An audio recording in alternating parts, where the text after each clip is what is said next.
Iran पर Donald Trump का बड़ा बयान सामने आया है। ईरान यूरेनियम भंडार सौंपने पर रजामंद हुआ है। ईरान समझौता करना चाहता है। ट्रंप का बड़ा बयान, समझौता नहीं हुआ तो लड़ाई फिर से शुरू होगी। तो ट्रंप ने यहाँ पर वाजे कर दिया है कि अगर समझौता नहीं हुआ तो लड़ाई फिर से शुरू होगी और समझौता हुआ तो पाक जा सकता हूं। यानी अगर समझौता हो जाएगा ईरान और अमेरिका के बीच तो बातचीत के लिए अमेरिकी सदर डोनाल्ड ट्रंप भी जाएंगे बातचीत करने के लिए।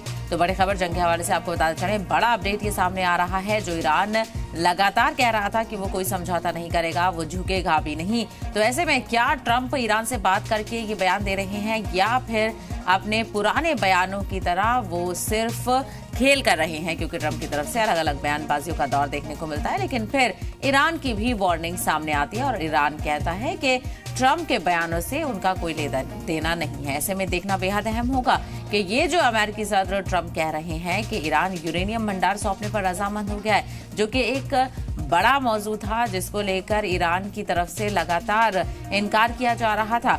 अब जो अमेरिकी सदर कह रहे हैं क्या वाकई ये सच है, ये देखना बेहद अहम होगा जब ईरान का इसको लेकर रद्द अमल सामने आएगा।